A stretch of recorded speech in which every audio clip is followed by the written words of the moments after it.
Les objets de seconde main peuvent avoir plusieurs utilités. Certains d'entre eux sont redonnés dans la communauté afin qu'ils puissent servir à d'autres, alors que d'autres objets sont utilisés dans le but de sauver l'histoire. C'est là que les collectionneurs d'antiquités entrent en scène. Ils gardent les anciens objets pour que l'on se souvienne de leurs origines. En ce moment, nous sommes à Yamachiche, donc on s'en va voir deux collectionneurs aujourd'hui. On va aller voir Jérémy Ricard, lui c'est un collectionneur de jeux vidéo rétro. Et ensuite, on va aller voir Monsieur Pierre Pellerin. Monsieur Pellerin, lui c'est un collectionneur de motoneige. Donc on va aller voir ce qu'ils ont à nous dire et on va pouvoir aussi voir leur collection par la même occasion. Ouais, on s'est perdu. Oui, c'est là, on est rendu. On s'est retrouvés. Jérémy Ricard collectionne les jeux vidéo depuis près de 7 ans. Sa passion pour le style vintage se mélange avec sa passion pour les jeux vidéo. Il a plusieurs consoles de jeux qui sont sorties entre 1983 et 2013.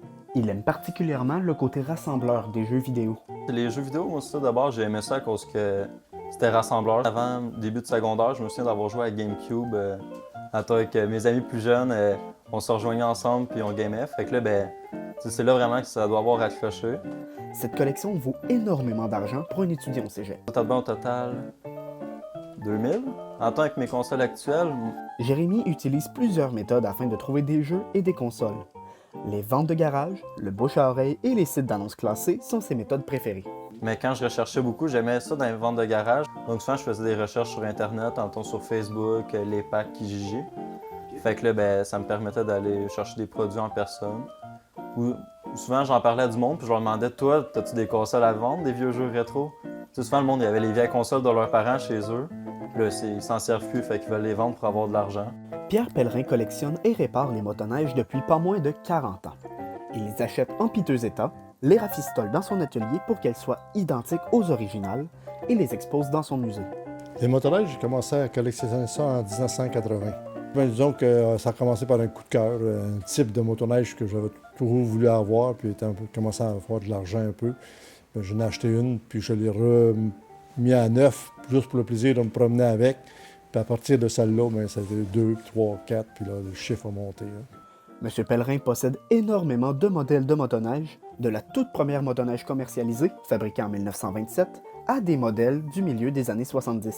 Ça, c'était la première motoneige qui s'est faite au monde commercialement, la première marque. C'est une 1927. Celle-là, on l'a reconstituée comme la numéro 1, là, mais c'est peut-être la 6e ou 8e qu'il a fait. Lui, il a commencé en 1927, puis ils les ont fait enregistrer pour ne pas faire voler son brevet.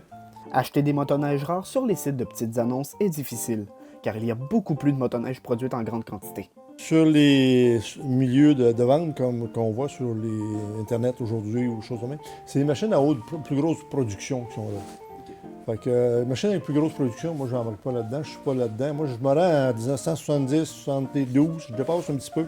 Quand les plastiques se sont arrivés là, sur les machines, j'ai délaissé ça, parce que c'est plus difficile à rebâtir. Pour M. Pellerin, il est primordial de préserver nos objets d'époque. Le principe de la chose que je fais, là, c'est de sauver l'histoire.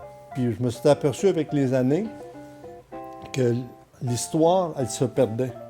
Fait que c'est là que je me suis mis à ressortir mes archives, puis à faire de la recherche pour réussir à la sauver, l'histoire. Parce que dans le monde, on est rendu après à 380 marques qui s'est produit.